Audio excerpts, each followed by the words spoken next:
Manalangin po tayo.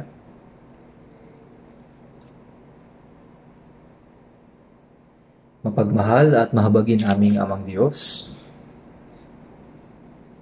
kami po ay nararapat na tumanggap ng puot at kahatulan ng Diyos dahil sa aming pagtalikod at paglakad sa kasalanan. Ngunit dahil sa inyong dakilang pag-ibig at awa, kami ay inyong inibig bago pa man namin makilala ang Diyos. Panginoon, salamat po sa pagpapahintulot sa amin na maunawaan ang inyong dakila at kamanghamanghang biyaya at sa pagliligtas sa amin sa pamamagitan ng Panginoong Yesus.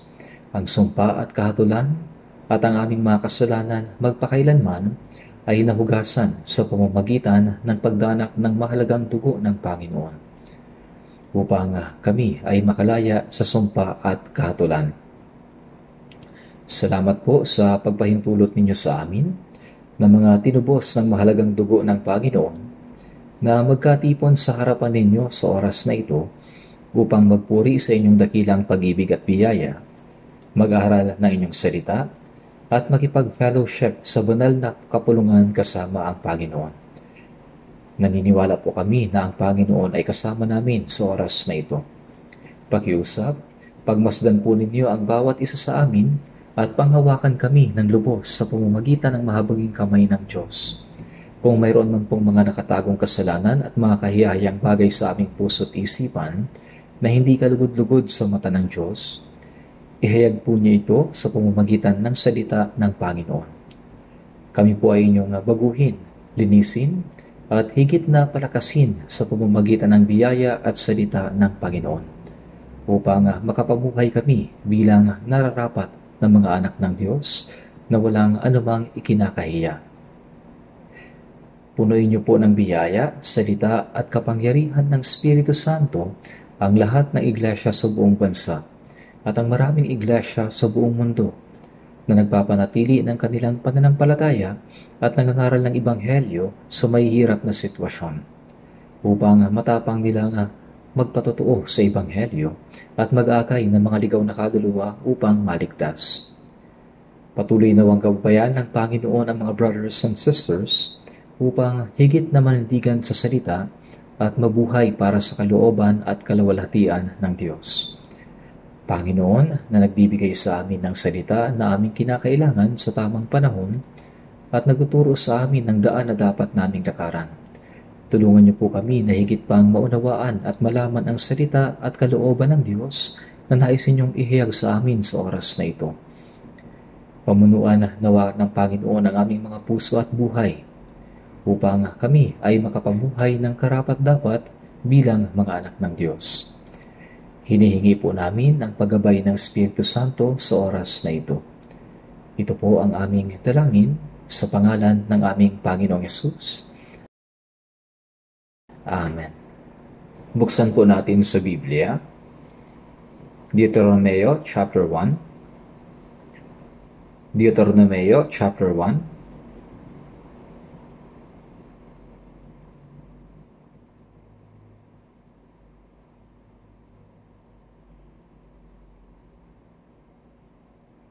Verse 30 to 32.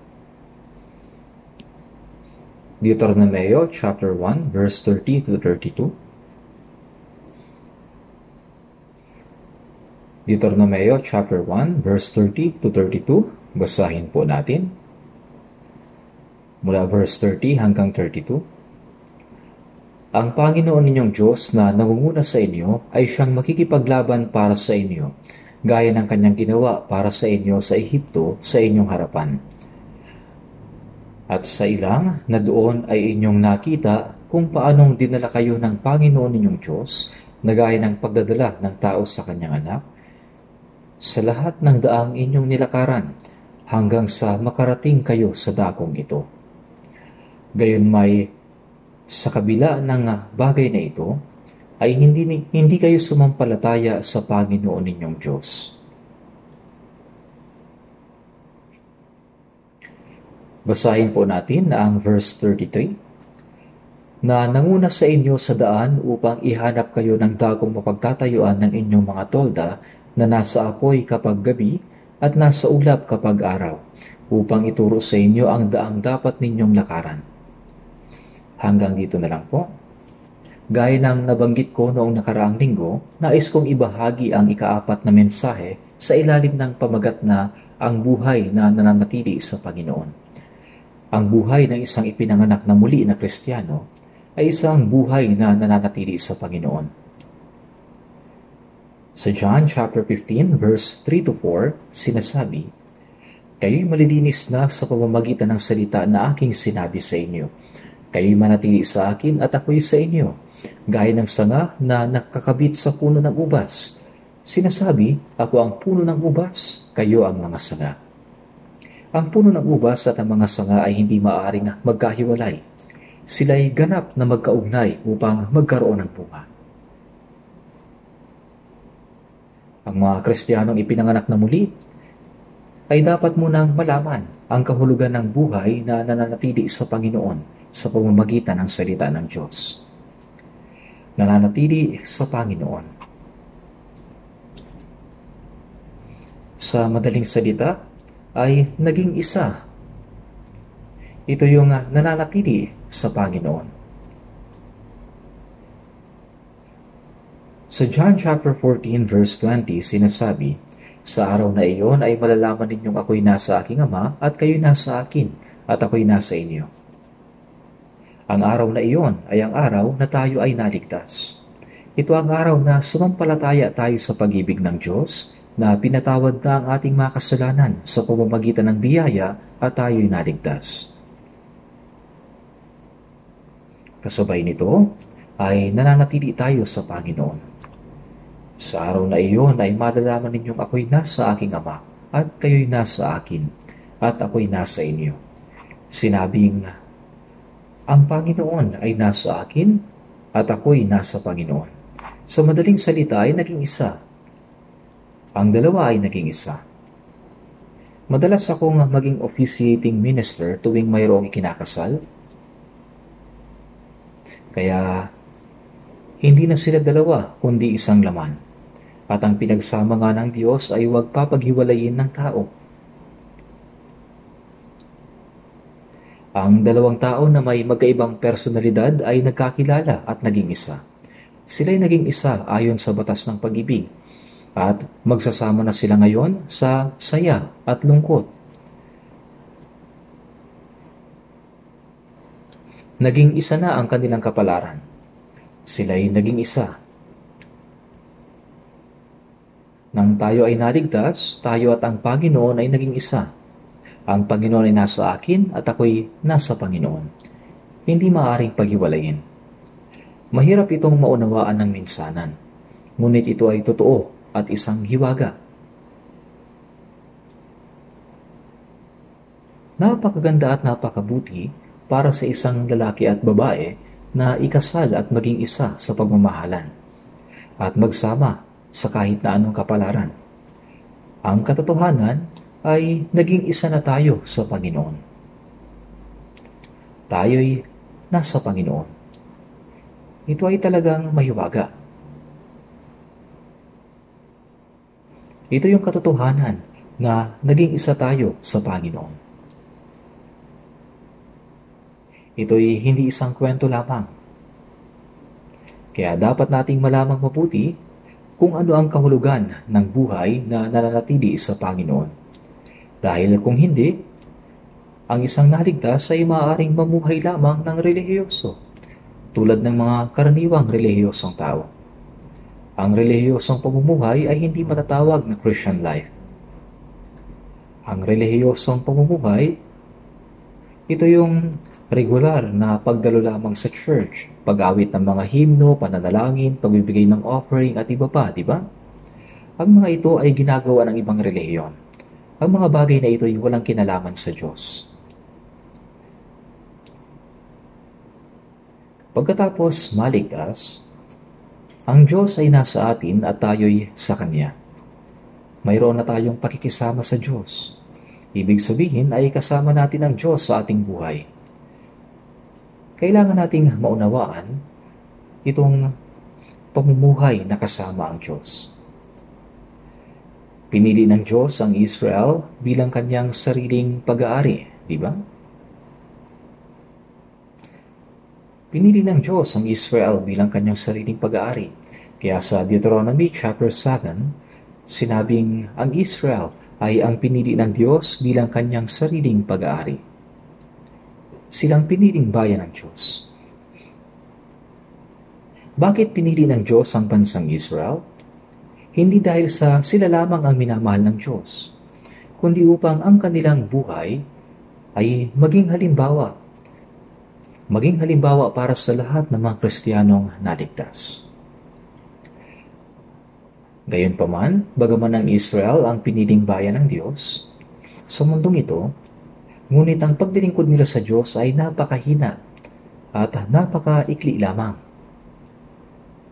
Kahit na sila ang napiling bayan ng Diyos sa mundong ito, yung kanilang paglilingkod ay napakaikli at napakahina.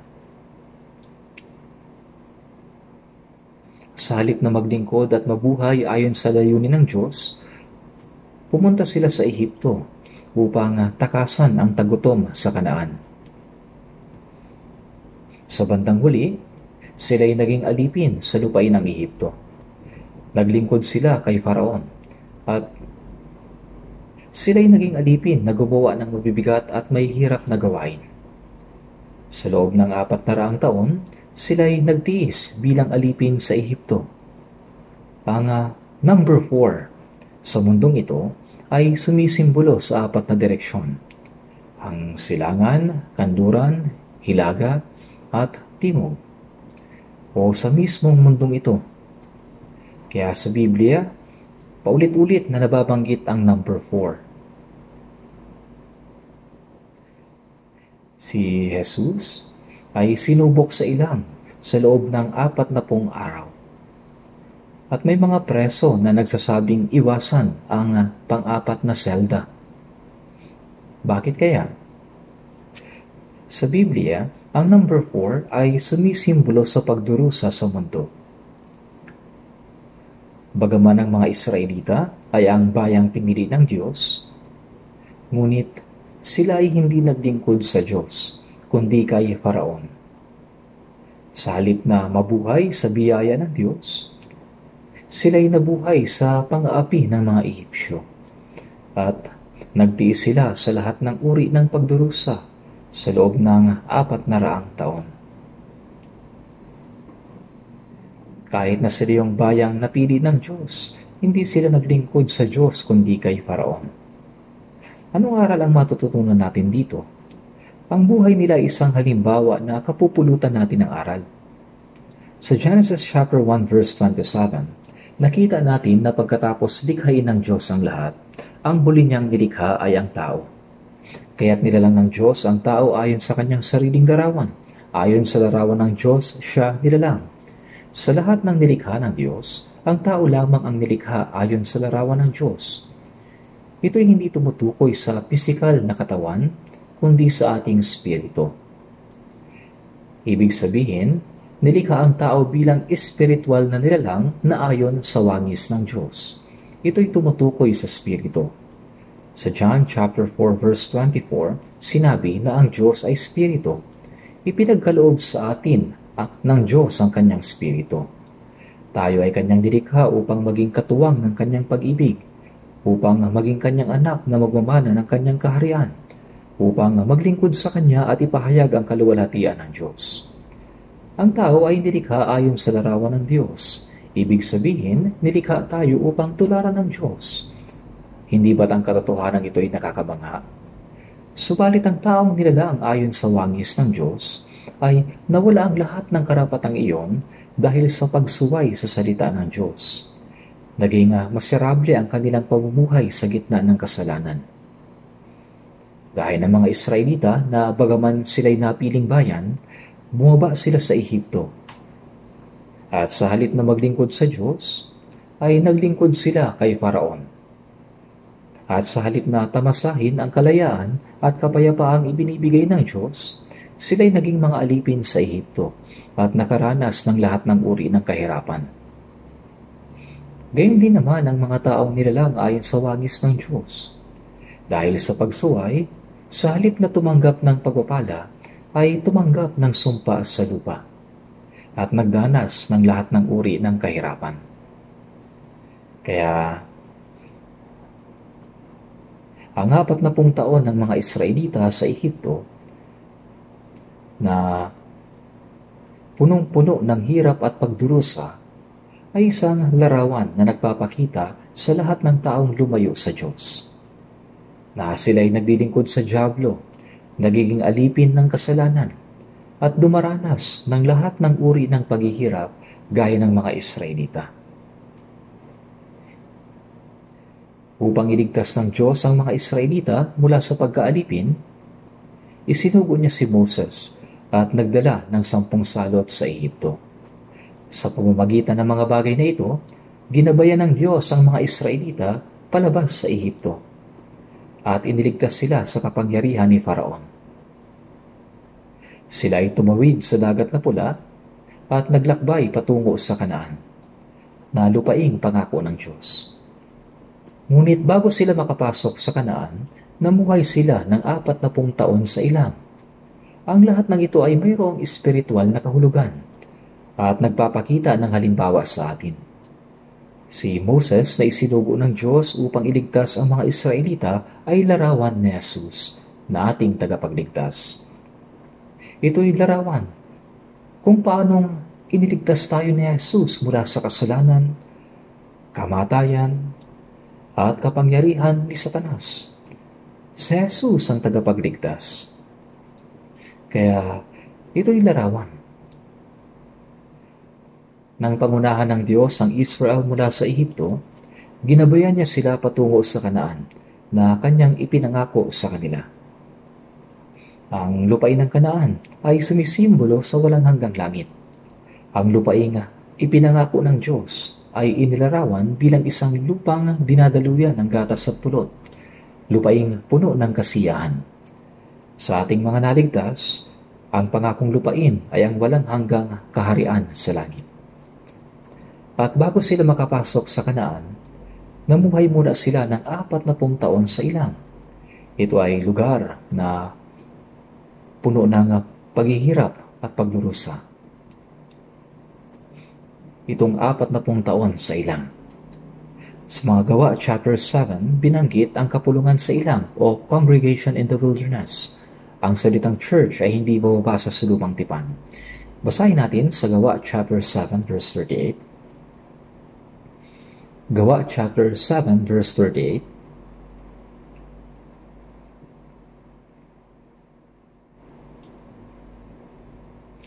Gawa chapter 7 verse 38.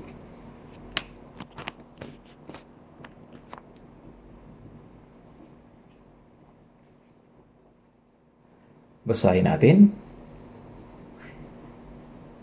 Ito'y yaong naroon sa kapulungan sa ilang na kasama ang anghel na nagsalita sa kanya sa bundok ng Sinai at kasama ang ating mga ninuno. Tumanggap siya ng mga buhay na aral upang ibigay sa atin.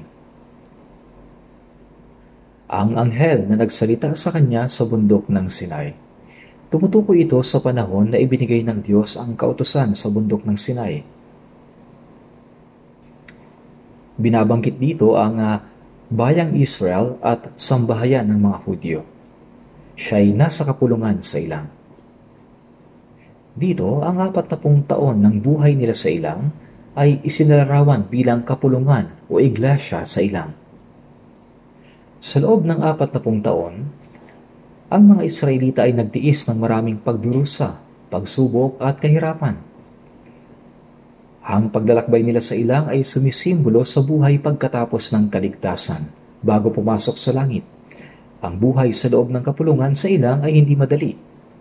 Ang 40 taon ng kanilang paglalakbay sa ilang ay sumisimbolo sa buhay ng pananatili sa iglesia. Sinabing tumanggap siya ng mga buhay na aral upang ibigay sa atin. Tumanggap siya ng mga buhay na aral upang ibigay sa atin.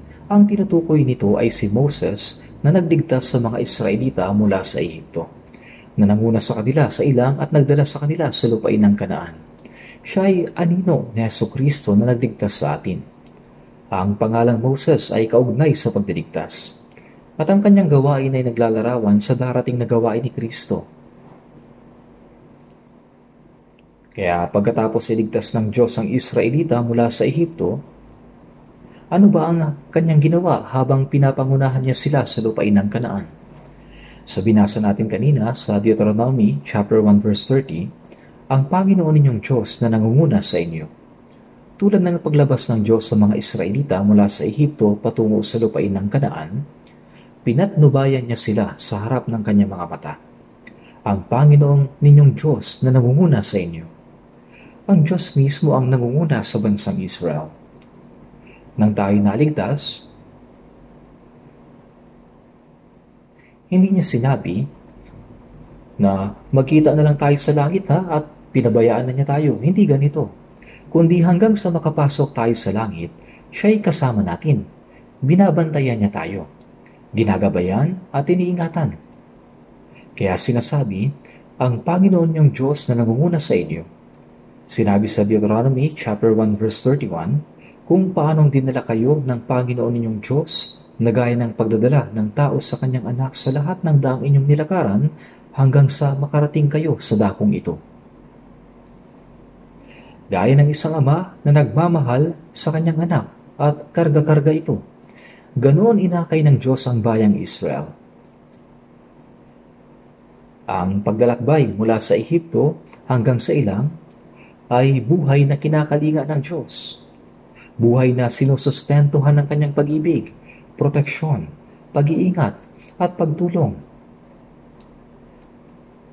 Ganon inakay ng Diyos ang bayang Israel. Kung paanong dinala kayo ng Panginoon ninyong Diyos sa lahat ng daang inyong nilakaran, hanggang sa makarating kayo sa dakong ito. Patuloy tayong pinapangunahan ng Diyos. Sa verse 32, gayunmay sa kabila ng bagay na ito ay hindi kayo sumampalataya sa Panginoon ninyong Diyos. Nakalimutan ng mga Israelita ang biyaya ng Diyos na siyang naglabas sa kanila sa Ehipto. At habang pinapatnubayan ng Diyos ang mga Israelita sa lupain ng Kanaan, iningatan sila ng Diyos. At bilang ama ay kanyang niyakap sila. Subalit hindi nila pinaniwalaan ang mga bagay na ito. Kabaliktaran ang nangyari. Ngayon, pag-isipan naman natin tayong mga naligtas. Pag-isipan natin ito. Iniligtas tayo ng Diyos sa pamamagitan ng kanyang bugtong na anak na namatay sa krus bilang kapalit natin. Nagdanak ang kanyang napakahalagang dugo at binayaran ang ating mga kasalanan. Bawat isa sa atin ay napakahalaga sa paningin ng Diyos. Kung may mayamang tao na ipinagbili ang lahat ng kanyang ari-arian upang mabili ang isang bagay, tiyak na yung bagay na yon ang pinakamahalaga sa kanya. Wala nang mas mahalaga sa Diyos kaysa sa kanyang bugtong na anak. Siya'y kapantay ng Diyos. Sinugo niya ang kanyang anak sa anyo ng tao. Ang banal at matuwid na tao ay namatay sa krus bilang kapalit ng makasalanan para sa kasalanan ng buong sanlibutan. At iniligtas tayo sa pamamagitan ng pagdanak ng kanyang dugo. Ang layunin ng pagdiligtas ay upang dalhin tayo sa walang hanggang langit.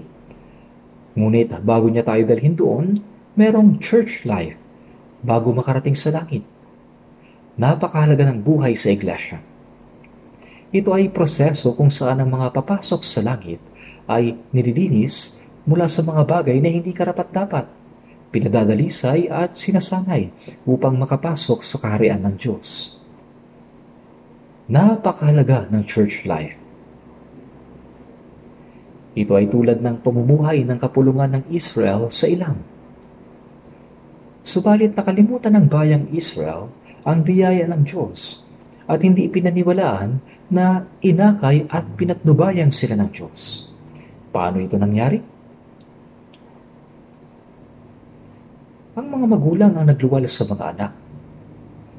Pinapalaki sila, tinuturuan, at inaalagaan ng may buong pagmamahal.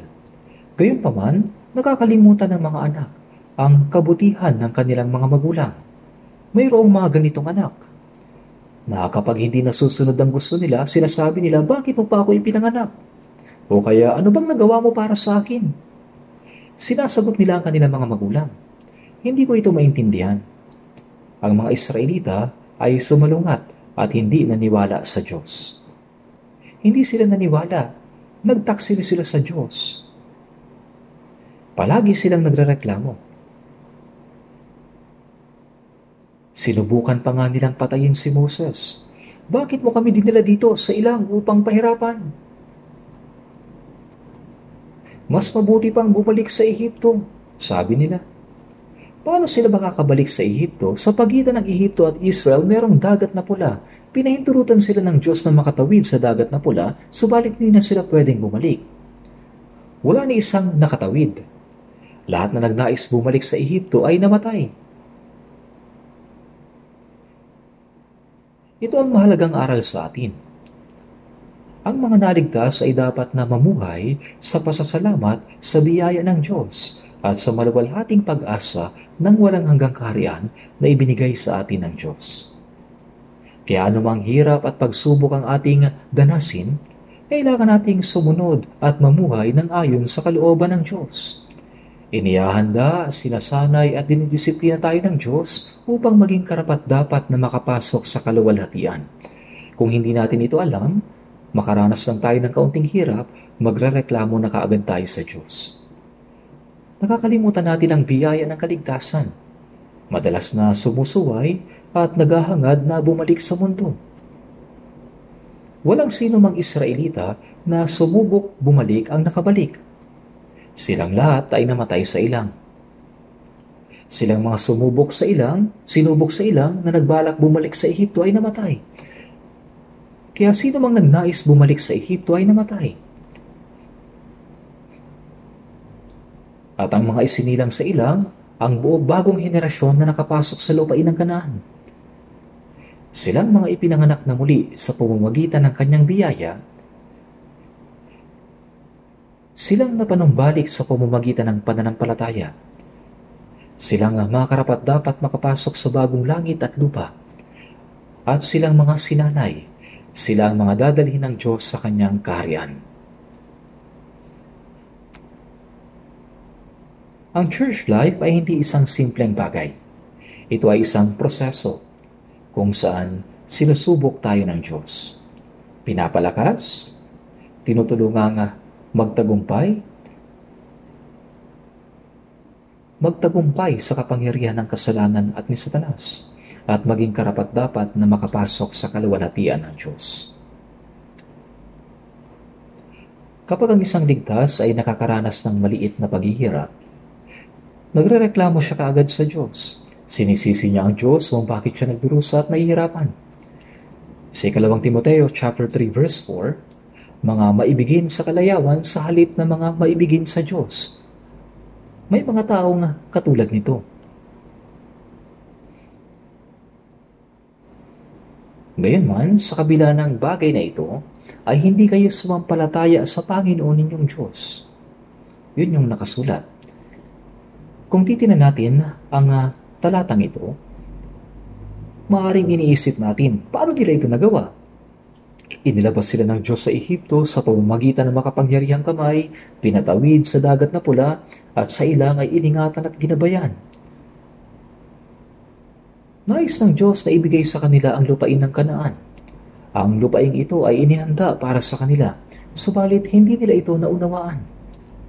Kaya doon sa ilang ay puno sila ng pagrereklamo at pagsuway. Tinangka pa nilang bumalik sa Ehipto. Baka isipin po ninyo, kung ako ang nasa lugar nila, hindi ko gagawin ang ginawa nila. Opo, maaari ninyong isipin. Subalit, ngayon ay nasa ilang din naman tayo.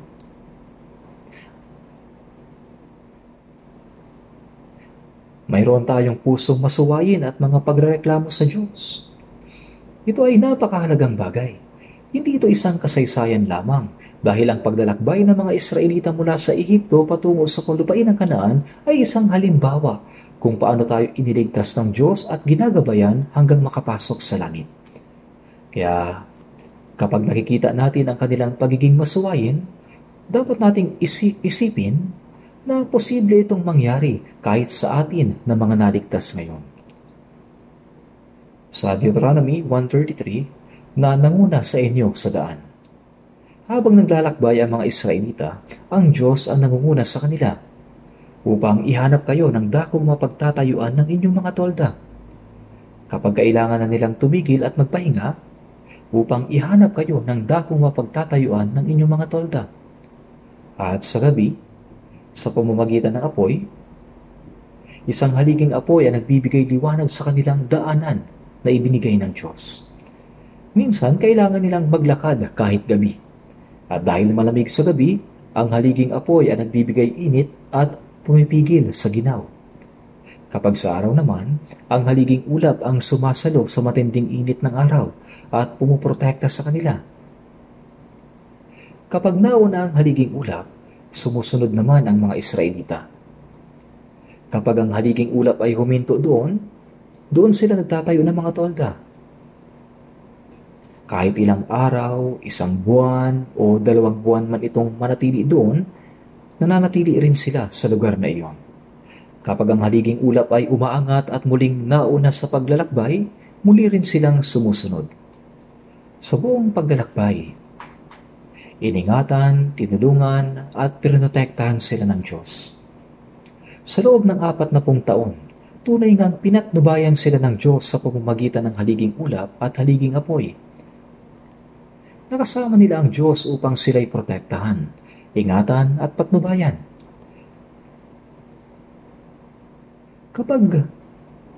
Kapag iniisip natin ito, makikita natin kung gaano inibig ng Diyos ang mga tao at kung gaano niya iniingatan at pinahalagahan ang mga taong kanyang iniligtas.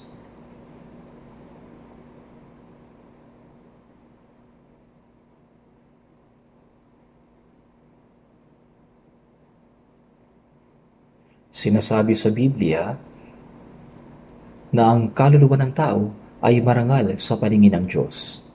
Sa Isaiah 49 verse 5, sapagkat sa mga mata ng Panginoon ako'y pinarangalan. Bakit tayo mahalaga o marangal sa kanyang paningin?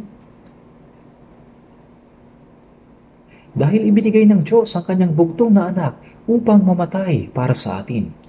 Ibinuhos niya ang kanyang mahalagang dugo bilang kabayaran upang tayo'y iligtas. Ganoon tayo kahalaga sa kanya. May bukal na lunas sa kasalanan, magpalinis ka sa dugo. May himnong ganito. Dahil tayo ay binili niya sa pamamagitan ng dugo at kamatayan ng kanyang anak, hindi niya tayo pababayaan. Tayo kanyang ipinagtatanggol, iniingatan at pinapatnubayan. Ngunit hindi lamang puro biyaya, pag-ibig at tulong ang ibinibigay sa atin ng Diyos. May mga pagkakataon na hinahayaan niya tayong makaranas ng mga paghihirap at pagsubok at mga hamon bilang bahagi ng pagsasanay para sa ating ikatitibay at ikalalakas. Ngunit hindi ito lubos na naunawaan ng mga Israelita.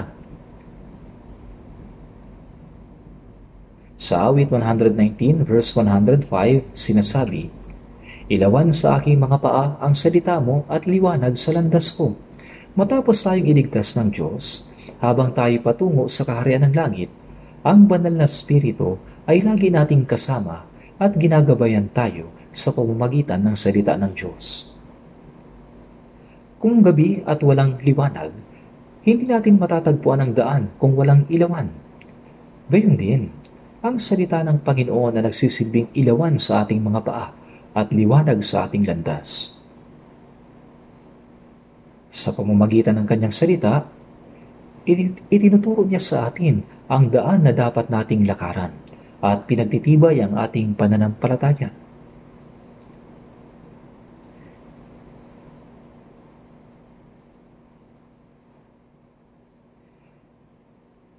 Hanggang sa araw na makapasok tayo sa kaharian ng Diyos, iniingatan at patuloy tayong pinapatnubayan ng Diyos. Tingnan natin sandali sa Exodus chapter 29, verse 45 to 46. Exodus chapter 29, verse 46, 45 at 46.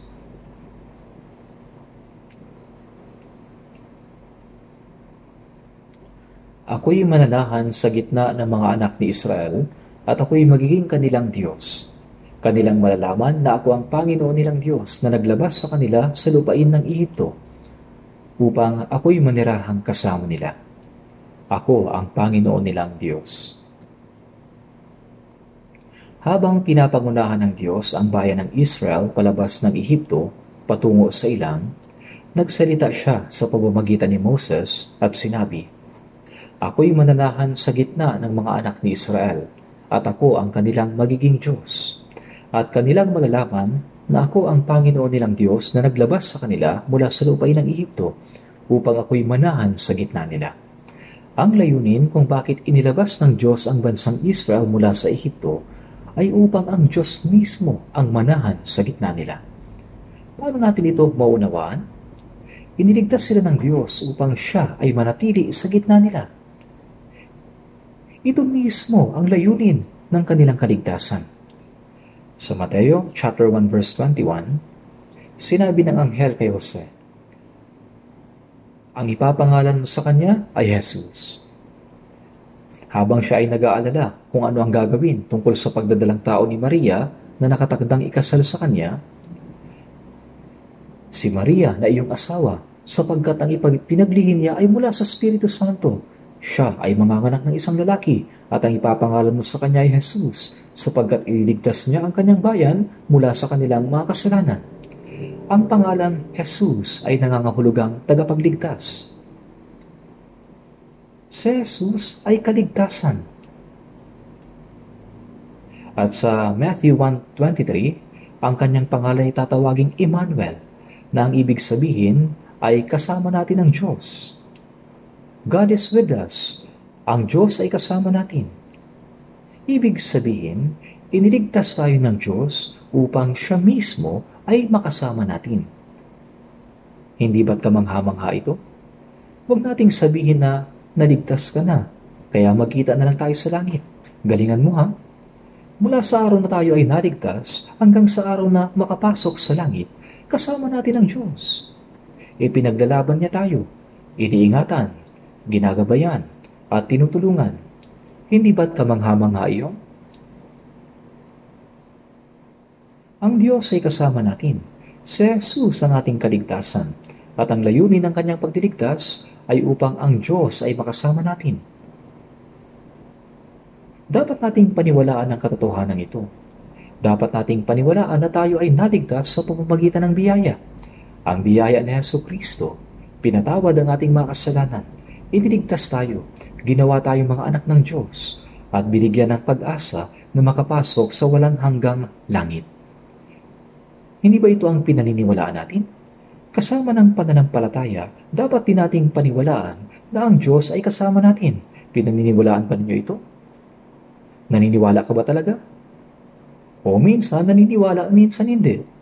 Ang mga pangako ng Diyos ay hindi nagbabago. Kaya dapat tayong maniwala ayon sa kanyang salita.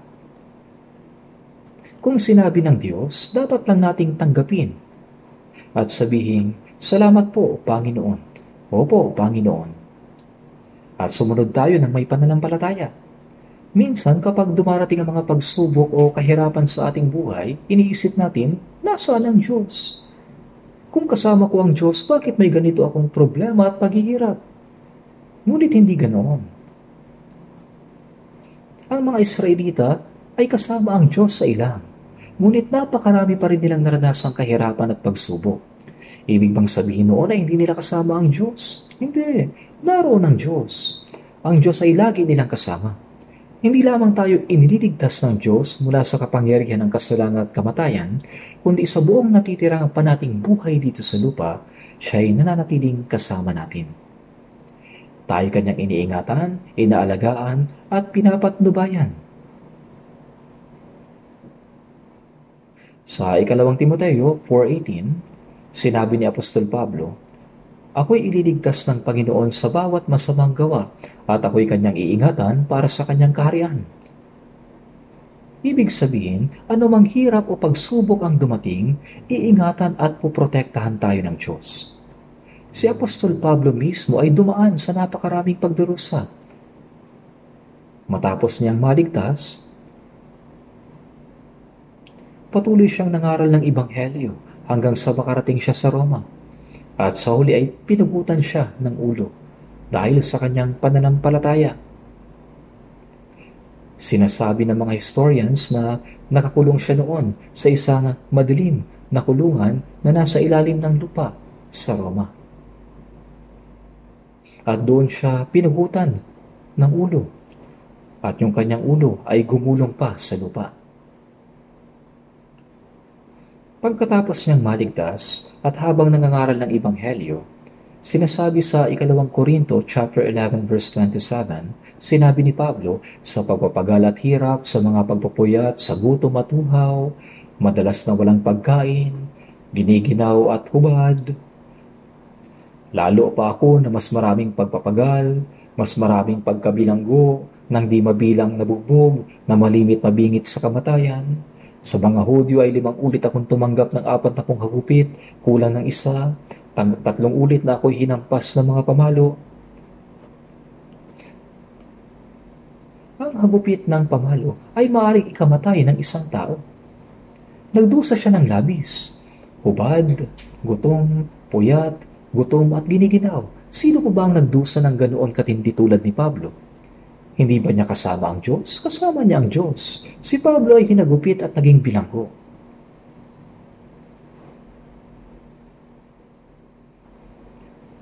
Sa kabila ng mga paghugupit at pagkabilanggo, si Pablo ay nanalangin at umawit ng mga himno.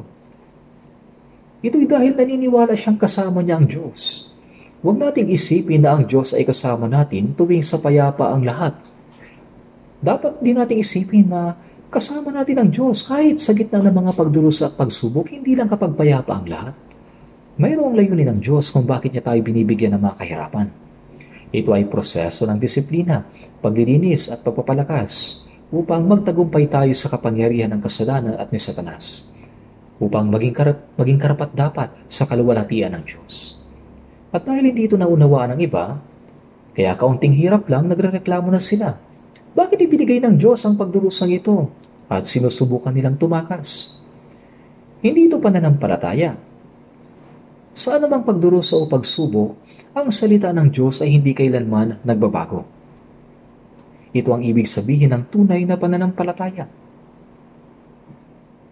Hanggang sa makapasok tayo sa kaharian ng Diyos, mula ng araw na tayo'y maligtas hanggang sa araw na makapasok sa langit, kasama natin ang Diyos.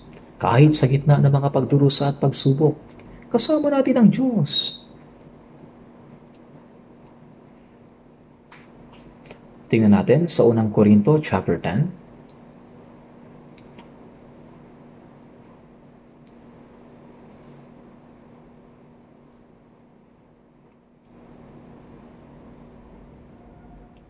Unang Korinto chapter 10, verse 1 to 4.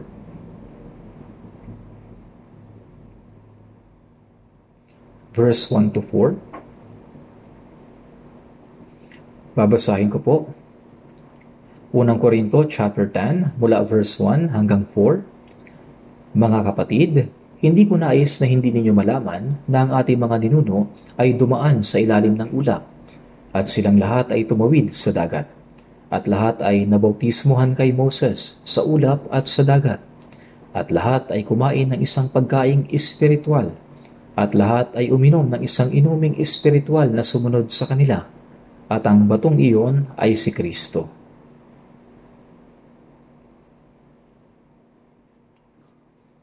Inilabas ng Diyos ang mga Israelita mula sa Ehipto at pinatnubayan sila sa pamamagitan ng ulap at ng dagat.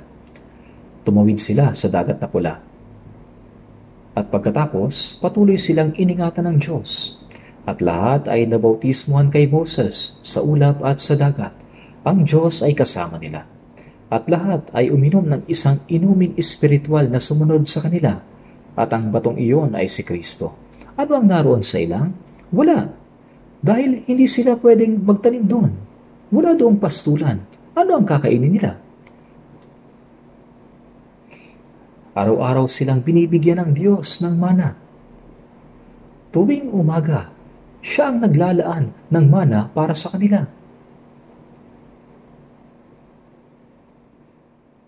Ang Diyos ay kasama nila.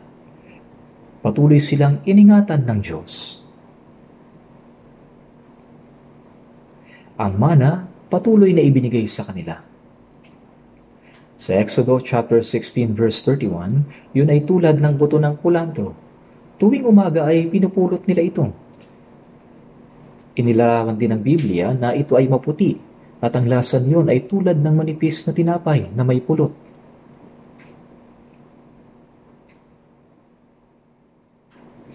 Ito ay masarap. Anong pagkain ang gusto ng mga bata? Siyempre, ang matatamis at masarap.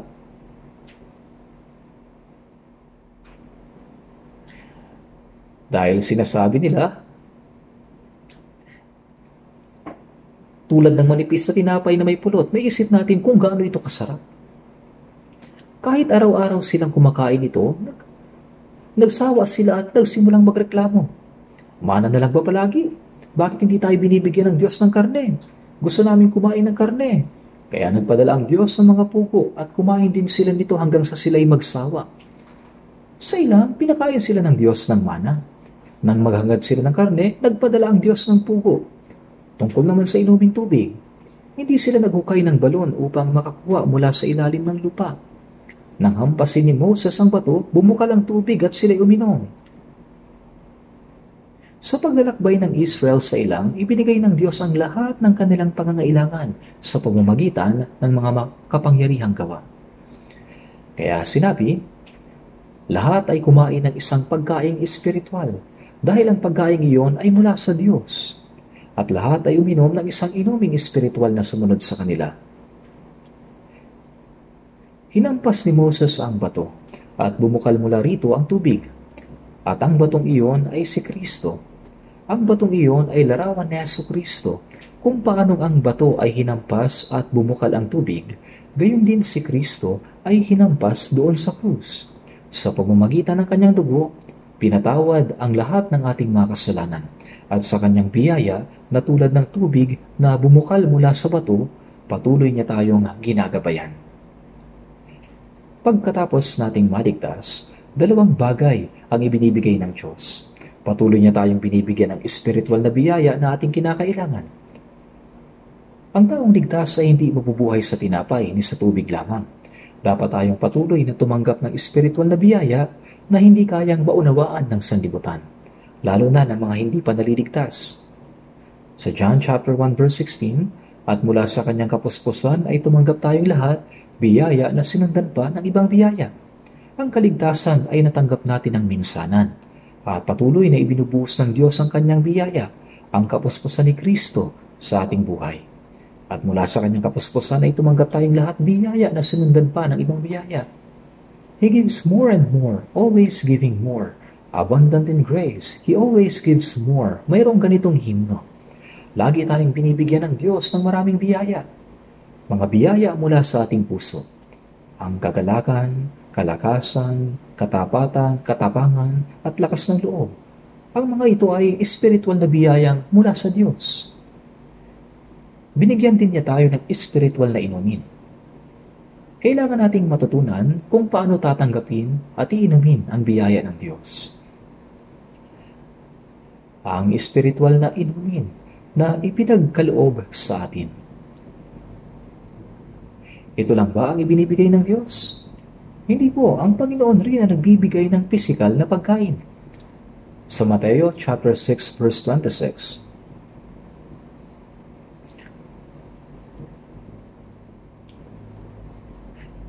Sinabi, tingnan ninyo ang mga ibon sa ipapawid.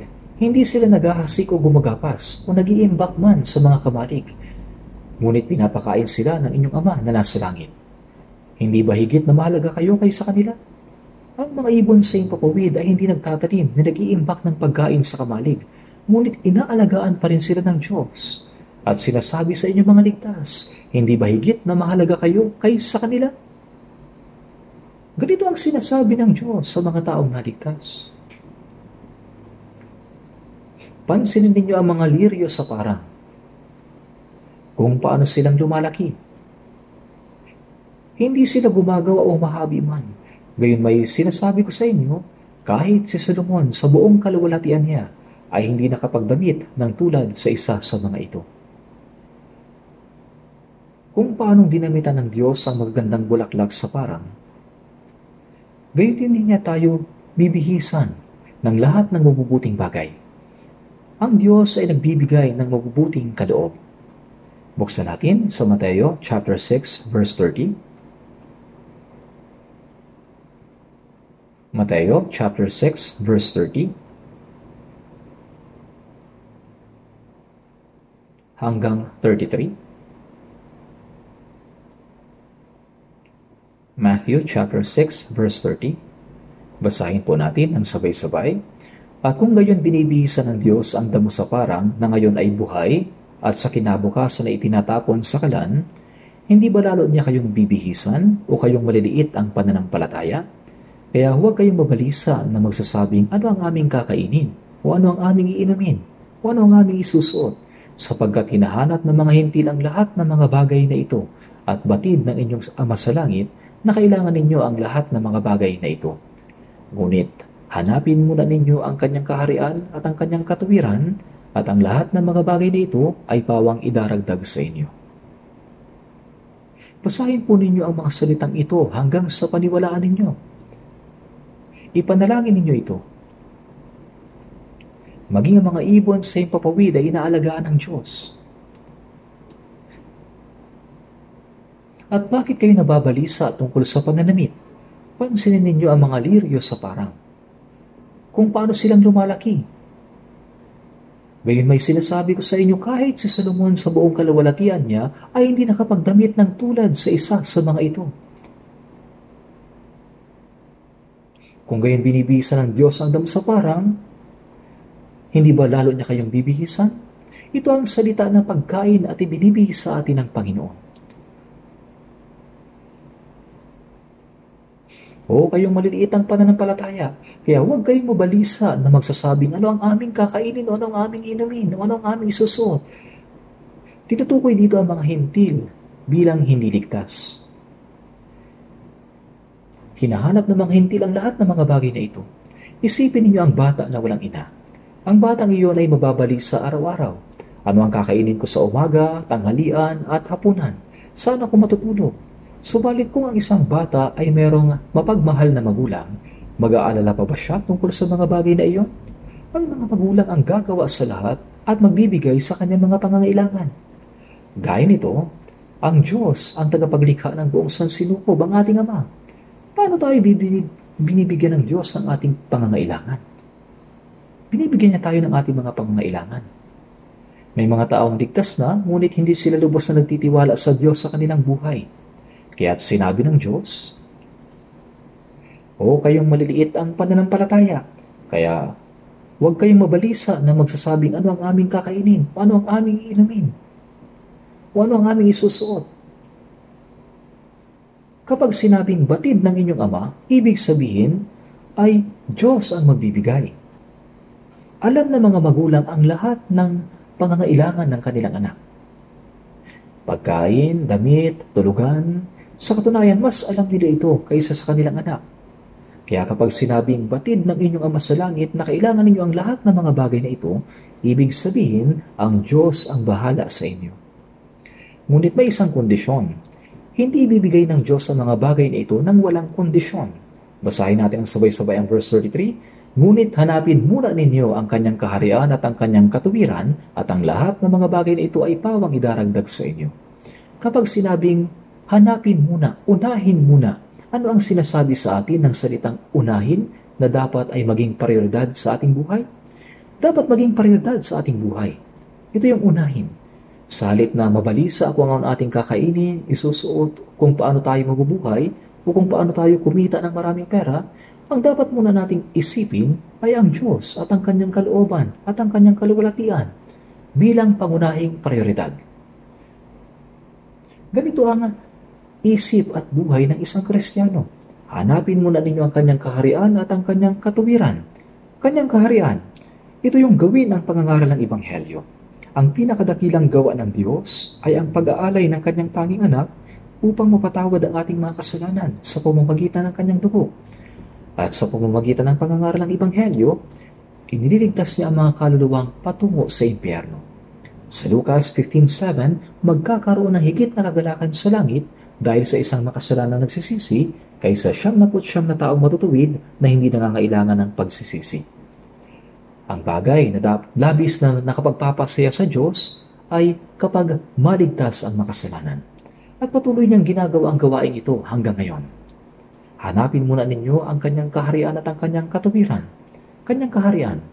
Ang kaharian ng Diyos ay lumalawak kapag ang ebanghelyo ay naipapangaral at ang mga tao ay naliligtas. Ang isang bansa ay may tatlong pangunahing elemento: soberanya, teritoryo, mamamayan. Ang soberanya ay kaharian ng langit, ay ang Diyos. Ang teritoryo ay ang walang hanggang bagong langit at bagong lupa. Ang ginagawa ng Diyos ngayon ay ang pagtitipon ng mga mamamayan na papasok sa kaharian ng langit. Kapag naligtas ang mga tao, sila ay nagiging mamamayan ng kaharian ng Diyos at lumalago ito. Ang teritoryo na inagaw ng Diablo ay ibinabalik sa Diyos. Sa ganitong paraan lumalawak ang kaharian ng Diyos. Ang ibig sabihin ng utos na hanapin muna ang kanyang kaharian ay ang ipangaral ang ebanghelyo upang maraming kaluluwa ang maligtas. Ito ang pagpapalawak ng kaharian ng Diyos. Ito ang gawain ng pagngangaral ng ebanghelyo. Ang pagngangaral ba ay para lamang sa mga pastor, evangelist o missionary? Bilang ordinaryong banal na mananampalataya, paano hindi tayo mangangaral? Pakiusap, huwag po kayo mag-isip ng ganito. Kung titignan natin ang aklat ng mga gawa, tanging ang mga alagad lang ba ang nag-evangelize? Nung sila'y nagkatipon sa Jerusalem, isang matinding pag-uusig ang dumating at sila'y nagkawatak-watak. Lahat ay nagkahiwalay sa buong lupain ng Judea at Samaria. Sa makabagong salita, ang lahat ng mga ordinaryong banal ay nagkahiwa-hiwalay. Hindi sila tumakas dahil natakot silang patayin ng mga Hudyo. Inutusan nila sa Gawa chapter 1 verse 8 na ipangaral ang ebanghelyo. Dahil sila ay nagtipon lang ng sama-sama sa Jerusalem, pinagwatak-watak sila ng Diyos. Alam niyo ba na ang bawat taong naligtas sa isang evangelist na nangangaral ng ebanghelyo?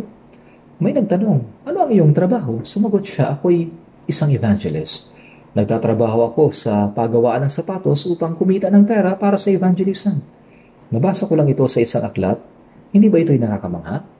Nagtatrabaho ako upang kumita ng pera para sa evangelism. Ikaw man ay nagnenegosyo, nagtatrabaho sa kumpanya o anuman ang trabaho mo, ito'y isang paraan lamang. Ang pinakalayunin ay ang ipangaral ang ebanghelyo. Sa Ecclesiastes chapter 1, sinabi, anak ni David, hari sa Jerusalem. Mangangaral. Hindi dito sinabi ang pangalan ni Solomon. Gaya ng inyong nalalaman, sinakop ni David lahat ng mga kalapit na mga banyagang bansa at nagtatag ng isang pinag-isang kaharian. Kaya si David ay naging pinakadakilang hari ng Israel, tama? Ang watawat ng Israel ay may dalawang magkapatong na triangle, tama po? Ano ito? Ito ang Star of David. Si David na ikalawang hari ng Israel, ang pinakadakilang hari, at si David ang larawan ni Jesucristo, hari ng mga hari. Siya ay anak ni David, hari ng Jerusalem. Siya ang pinakadakila sa panahon niya. Si Solomon, sa halip na Solomon ang nakasulat, mangangaral. Si Solomon na anak ni David ay nagsabing, ako ay mangangaral. Sa talatang ito, sa Ecclesiastes chapter 1 verse 2, ang salitang walang kabuluhan ay inulit ng 5 beses. May mga nagsasabing kapag binasa mo ang aklat ng Ecclesiastes hanggang sa chapter 12, ang salitang walang kabuluhan ay naulit ng lampas 30 times. Sinasabi nito na ang lahat ng bagay dito sa mundo ay walang kabuluhan. Habang tinatalakay ang tungkol sa walang kabuluhan, tinawag ni Solomon ng 7 beses ang kanyang sarili na mangangaral. Kaya ano naman po tayo? Ano man ang ating trabaho, ang ating layunin ay ipangaral ang ebanghelyo. Ang ating tunay na layunin ay ipangaral ang ebanghelyo. Maging isang malaking negosyante man tayo o magkaroon ng kapangyarihan o gumawa ng isang espesyal na bagay dito sa mundo, hindi ito ang layunin natin. Ano man ang ating trabaho, ito ay isang paraan lamang.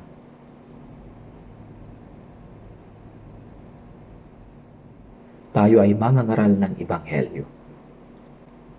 Kaya't ang kanyang kaharian ay ang pag-aaral ng Ebanghelyo at ang hanapin muna ang kanyang kaharian ay ang pag-i-evangelize.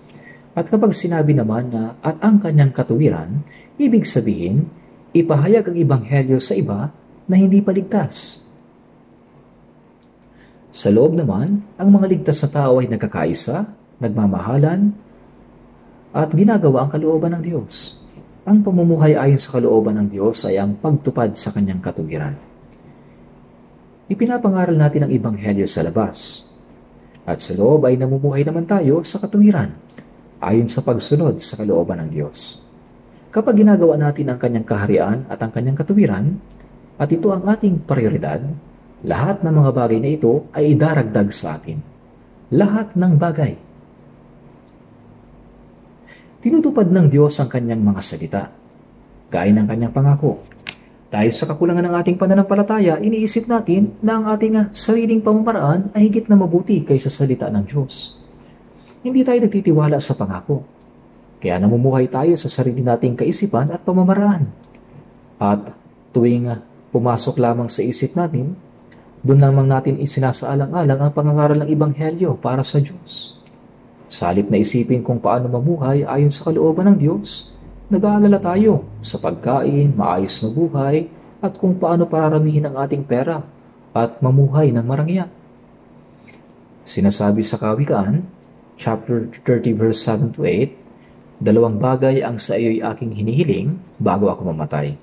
Huwag mong ipagkait sa akin. Ilayo mo sa akin ang daya at ang kasinungalingan. Sinasabi rito ang kasinungalingan. Pakiusap, ilayo mo sa akin ang daya. Mga kapatid, kung hindi tayo mag-iingat, maaari rin tayo maging mga sinungaling. Maganda ang bawat lyrics sa ating hymnal. Isipin po natin, tuwing inaawit natin ang mga hymno, ito ay dapat na konektado sa ating mga puso. Inaawit natin ang More Love to Thee, O Christ, More Love to Thee. Ngunit sa ating puso, may mga bagay na mas iniibig natin kaysa sa Panginoon. Kung gayon, ito ay nagiging kasinungalingan. Sa mga awit 33 verse 1, sinasabi ang pagpupuri ay nababagay sa matuwid. Umawi tayo ng tapat na papuri. Dahil kung inaawit mo ang mga himno na hindi naman totoo sa iyong puso, ang papuri ay nagiging kasinungalingan. Pinapakinggan ng Diyos ang ating taos-pusong panalangin. Subalit maaari tayong manalangin ng mahusay sa pananalita, pero sa puso ay hindi at nagiging kasinungalingan. Baka sabihin ng Diyos, tigil. Higit mo ba talaga akong minamahal? Iniibig mo ang sanlibutan, ang iyong sarili, ang iyong pera at kalayawan. Ang pag-ibig sa sanlibutan ito ay umaapaw hanggang sa iyong lalamunan. Kung hindi tayo mag-iingat, ang pag-awit natin ng mga himno ay nagiging kasinungalingan. At maging ang ating panalangin ay maaari ring maging kasinungalingan. Dapat tayo maging matapat sa harap ng Diyos. Sinasabi sa atin, hanapin muna ninyo ang kanyang kaharian at ang kanyang katuwiran. Kung gagawin natin ito, idaragdag niya ang lahat ng mga bagay gaya ng bonus. Kung uunahin natin ang kaharian ng Diyos, ang pangangaral ng Ebanghelyo at ang pamumuhay ayon sa kanyang kalooban, ang Diyos ang kikilos at magbibigay sa lahat ng ating mga pangangailangan. Hindi ako sigurado kung ilang porsyento ang tiwala ko, subalit naniniwala ako. Kaya sa paningin ng Diyos, marahil ay hindi ako 100% masunurin. Ngunit pinagsisikapan kong lumapit sa kanyang salita. Tunay kong naranasang pinupuno ako ng Diyos. Ito ay isang hiwaga. Ang mga nakakaranas lamang nito ang nakakaalam.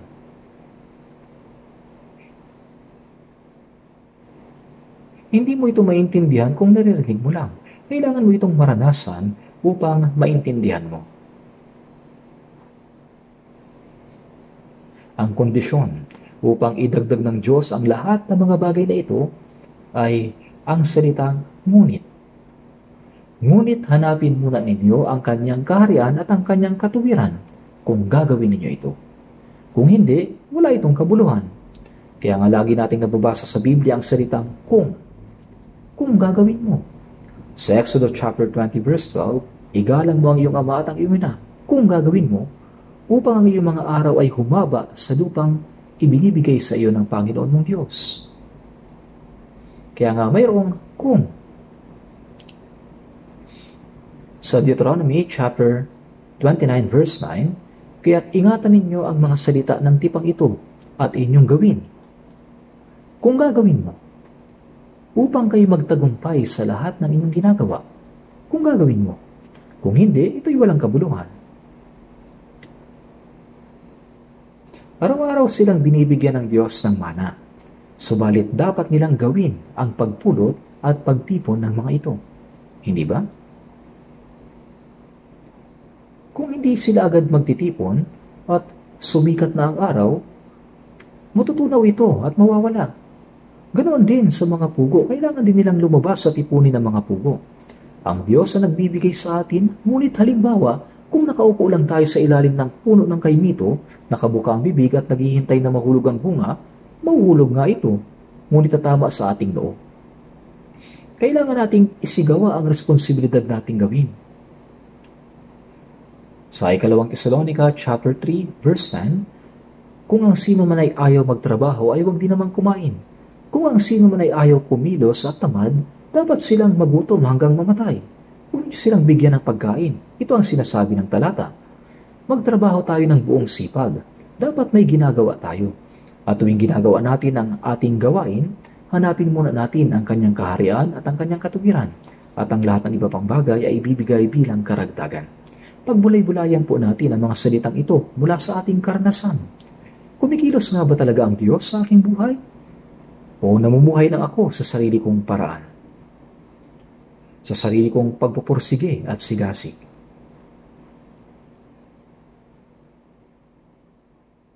Dapat nating suriin ito. Kaya subukan mo. Kung uunahin natin ang kalooban ng Diyos, kailanman ay hindi niya tayo pababayaan. Niyahayaang magutuman. Hindi niya tayo pinababayaan. Ang Diyos lamang ang may kapangyarihang magpayaman o magpahirap. Sa mga kawikaan, sinasabi na ang Panginoon ay nagpapadukha at nagpapayaman. Nakasulat din ito sa unang Samuel chapter 2 verse 7. Minsan, binibigyan tayo ng Diyos ng kayamanan. Pero minsan, inaalis niya ito. Tinitinan niya kung paano tayo mabubuhay. Kapag mahirap tayo, kontento ba tayo na ang Panginoon ang ating sandigan? At kung tayo naman ay pagpalain ng kayamanan, ginagamit ba natin ang kayamanan ito para sa ating sariling kapakanan o para sa kanyang kaluwalhatian? Mayroong kasabihan. Ang pera ay sumusubok sa tunay na pagkatao ng isang tao. Kung gusto mong malaman kung saan nakatuon ang pagpapahalaga at layunin ng buhay ng isang tao, madali lang itong subukan. Bigyan mo sila ng malaking pera. Parang nanalo sa loto. At sabihin mo, gastusin mo ito kung gusto mo. At bigyan sila ng 1 bilyon o 100 milyon. Pagkatapos tahimik na panoorin kung paano nila ito gagamitin, doon mo makikita 100% ang layunin at pinahalagahan nila sa buhay. Sa palagay po ninyo. Kapag bigla silang nagkaroon ng ganoon kalaking pera, sasabihin nila, "Wow, nagbago ng buo ang kapalaran ko." Pagkatapos, una nilang ginagawa ay bumili ng pinakamagandang bahay. Sunod, papalitan ng kotse ng pinakamaganda. Pati mga appliances sa bahay tulad ng rack ay papalitan. Ang masama sa iba, pati ang kanilang asawa, pinapalitan. Sinasabi nila, normal itong ginagawa ng mga Amerikano. Kaya kapag sila'y nanalo sa loto, nasisira ang buhay nila. Pagkatapos, tumitigil sila sa pagtatrabaho. Bakit pa magtatrabaho? May pera na. At doon sila nasisira. Kung isang tao ay hindi marunong gumamit ng pera, siya'y malulugmok at mamamatay. Ipinapakita lang ito na walang kabuluhan ang kanilang pinapahalagahan. Kapag may pera tayo, dapat tayong mag-isip ng mabuti. Paano ko gagamitin ang perang ito sa pinakamahalagang paraan? Para sa Panginoon, para sa evangelism, Paano ko ito magagamit sa pinakamahalagang paraan? Ang marunong gumamit ng pera ay siyang malinaw na layunin. Mayroong malinaw na layunin at pagpapahalaga sa buhay. Ito ay tiyak. Kaya ang pera ay susubok ng pagkatao. Makikita natin ito sa paraan ng paggastos ng tao. Kung isang tao ay nagkaroon ng kaunting pera, basta na lang ginagasa ng padalos-dalos, masasabi mo hindi tama iyan. Hindi ba niya alam kung gaano kahirap kumita kahit na 1 sentimo? Dahil lang madaling nakuha ang pera, winaldas na lang. Pero para sa atin, ang perang pinaghirapan, pinagpawisan at pinagsikapan ay mahalaga. Tama ba? Kailangan natin itong gamitin sa pinakamahalagang paraan. Dapat nating kilalanin ang halaga nito.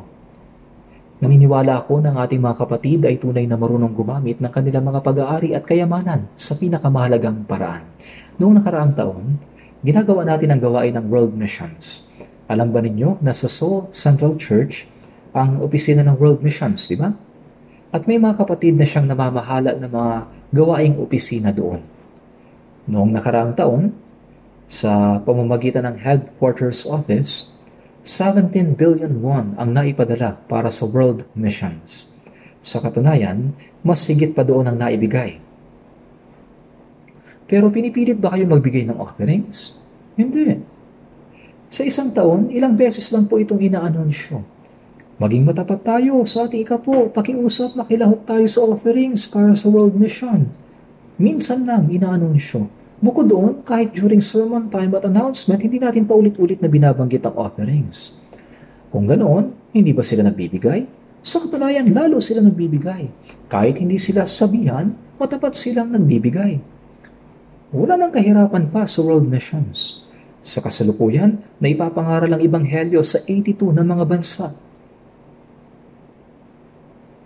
Ngayon, ang Seoul Church ay may pananagutan. Ang may pananagutan sa missions sa maraming bansa, kabilang ng mahihirap na lugar tulad ng Africa at Russia.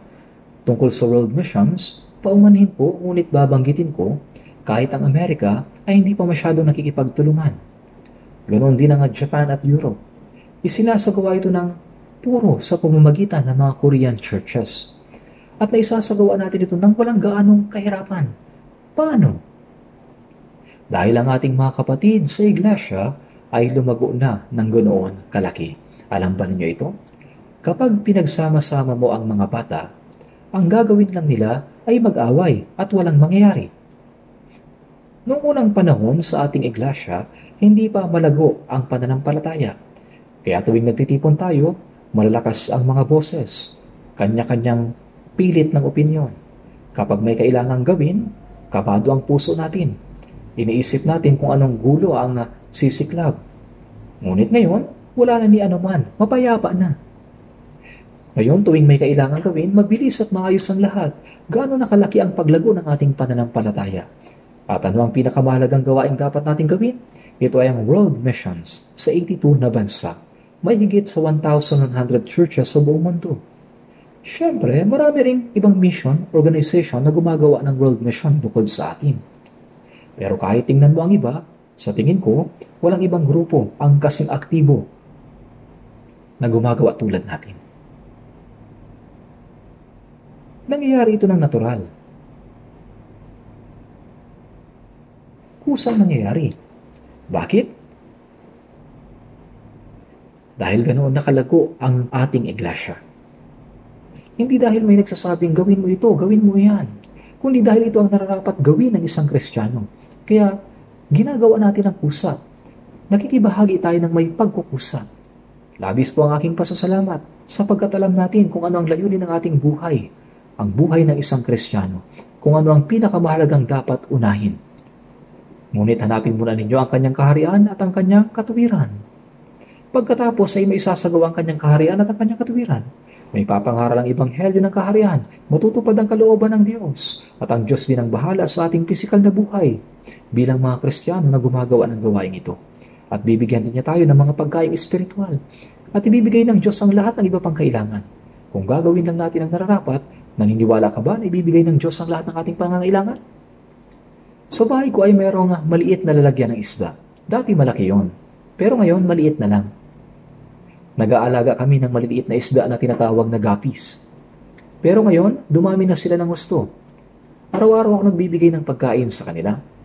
Kapag binubuksan ko ang ilaw para sila ipakainin, sabay-sabay silang nagsisiksikan at nagtitipon.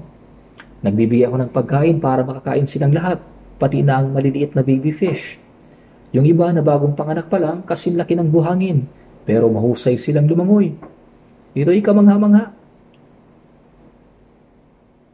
Isang beses lang ako nagbibigay ng pagkain sa isang araw. Pero kung sa tingin ko kulang, nagdadagdag pa ako ng kaunti sa hapon. Kaya palagi ko silang pinapakain. At pagkatapos,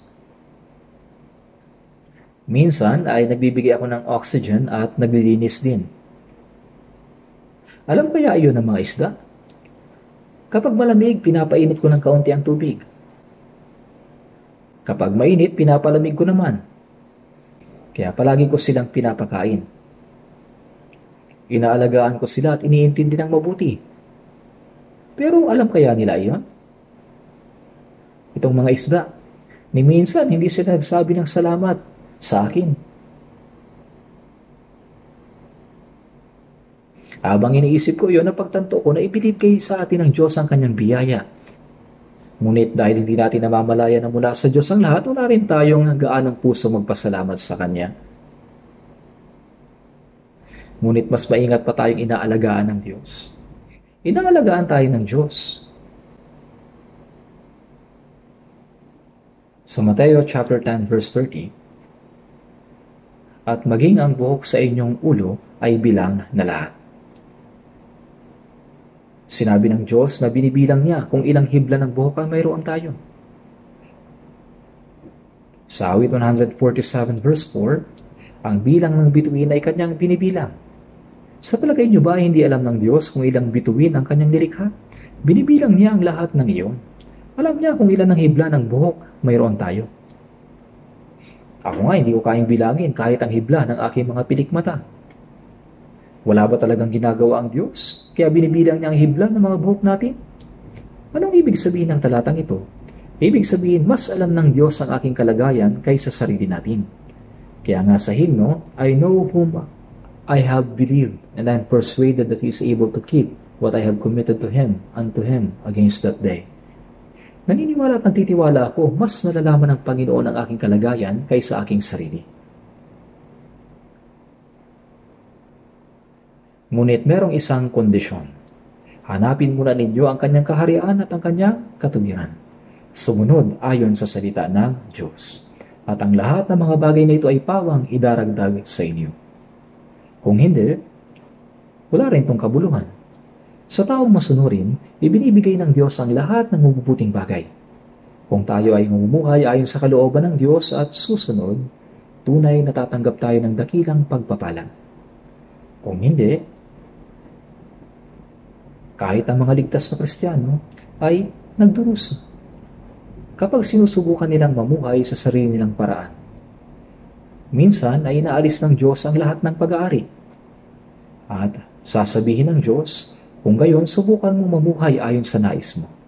May isang totoong halimbawa, hindi ko maaaring banggitin ang kanyang pangalan. Gayunman, siya ay nagsikap ng husto at kumita ng maraming salapi at siya ay naging mayaman. Ngunit sa harap ng Diyos, siya ay naging kuripot.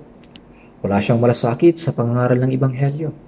At gaya ng inaasahan, tuluyan siyang nawasak. Maging ang kanyang bahay ay nawala. Hindi ko alam kung alam ng kapatid na iyon ang katotohanan ito o hindi. Kung ang isang tao ay hindi nakakaunawa sa disiplina ng Diyos, kahit na anong mayroon siya, ay kukunin pa sa kanya. Naunawaan ba ninyo?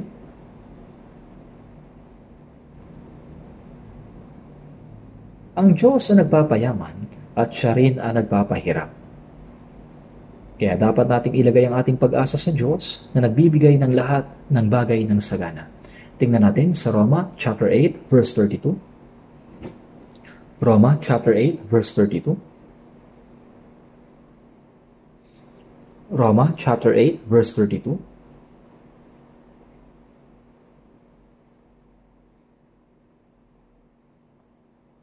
Basahin natin ng sabay-sabay. Siya na hindi ipinagkait ang kanyang sariling anak, kundi ibinigay dahil sa ating lahat, bakit naman hindi niya ibibigay sa atin ng walang bayad ang lahat ng mga bagay? Ang Diyos ay hindi ipinagkait ang kanyang sariling anak, kundi ibinigay dahil sa ating lahat, hanggang sa kamatayan.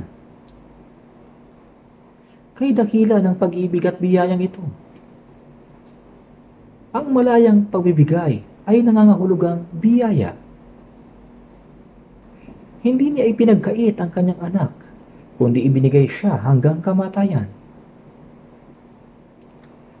Kung ganoon, mayroon pa bang anumang bagay na hindi niya kayang ibigay?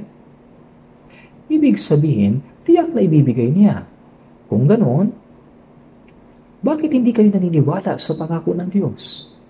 Kung tunay lamang nating sisikapin na ikalugod ang Diyos, ito ay tunay na kapakipakinabang.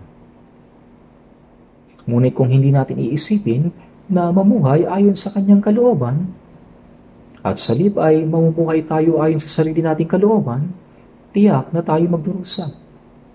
Kung ang isang ligtas na tao ay hindi nabubuhay ayon sa kalooban ng Diyos, kundi sinusubukang mamuhay sa sariling paraan, minsan ay dinidisiplina siya ng Diyos sa pamamagitan ng pamalo, at nagiging malaking problema ito. Hindi dapat ito mangyari. Kaya sa ating buhay Kristiyano, dapat nating maunawaan na ang Diyos ay kasama natin. At ang pamumuhay sa Panginoon ay nangangahulugang naging isa tayo sa Kanya. Pakikipag-isa sa Kanya. Kapag nag-asawa, ang mag-asawa ay nagiging isa sa pag-ibig. Sila'y nagsasama sa hirap, ng kapalaran, at may pananagutan sa isa't isa. Ganoon din tayo kapag tayo naligtas. Tayo nagiging isa sa Panginoon. Namumuhay tayo ayon sa kalooban ng Panginoon. At ang Panginoon ang may pananagutan sa ating lahat. Yan ang pamumuhay na nasa Panginoon. Ang pamagat ng sermon na ang buhay na nananatili sa Panginoon ay hindi inilagay ng walang dahilan. Nakikisa sa Panginoon, nakikibahagi ng kapalaran kasama siya. Kung tayo ay nabubuhay ayon sa kalooban ng Panginoon, siya ang mananagot sa lahat ng bagay sa atin. Kung ating ikinalulugod ang Panginoon, kung tayo ay namumuhay sa kalooban ng Diyos, sinabi ng Diyos na hindi niya ipagkakait ang anumang mabuting bagay, kundi ipagkakaloob niya sa atin. Kung ating naunawaan ang pamumuhay na nanatili sa Panginoon at tayo nabubuhay ayon sa Kanyang salita, ang ating puso ay laging mapupuno ng kagalakan at pasasalamat. At sa ating buhay, kailangan nating maranasan ang katotohanan na ang Diyos ay kasama natin. Hindi siya isang Diyos na malayo, kundi isang Diyos na palaging kasama natin, na binibilang pa nga ang hibla ng ating buhok. Nakakaalam siya ng lahat ng bagay. Dapat nating paniwalaan na ang Diyos na nag-iingat at nagpoprotekta sa atin. At kung tayo ay kikilos lamang ayon sa kalooban ng Diyos, siya ang may pananagutan sa lahat ng bagay sa atin. Yan ang pamumuhay na nasa Panginoon. Ngayon, habang nagpapaabot ako ng mensahe, lumipas na ang oras, manalangin na po tayo. Mahabagin naming Diyos Ama, salamat po dahil iniligtas niyo kami na dating lumayo at namuhay sa kasalanan ayon sa kalooban ng laman. At inakay kami sa pamamagitan ng salita ng Diyos, biyaya at kapangyarihan, at sinamahan hanggang sa kami makapasok sa kaharian ng Diyos. Salamat po na ang Panginoon ay nasa amin at kami nasa Panginoon na. At hindi kami iniiwan ng Diyos, bagkus sa iniingatan, tinutulungan, pinapatnubayan hanggang sa makapasok kami sa kaharian ng Diyos. Bigyan po ninyo kami ng higit pang pananampalataya upang lubos na magtiwala sa Panginoon. At laging ipailala sa amin ang katotohanan na ang Panginoon ay kasama naming na namumuno, nag-iingat at nagpoprotekta sa amin. Sa natitirang bahagi ng aming buhay, mabuhay nawa kami para sa kalooban at kaluwalhatian ng Diyos lamang. Pamahalaan at patnubayan nawa kami ng Diyos upang kami mamuhay sa biyaya at kapangyarihan ng Diyos. At sa buong buhay namin, naway tanggapin namin ng Diyos, Ama, ang kaluwalhatian at ang kalooban lamang ng Diyos ang mangyari. Nagtitiwala kami na ang Panginoon ang mamumuno at magmahari sa buong buhay namin. Ito po ang aming dalangin sa pangalan ng aming Panginoong Jesucristo. Amen.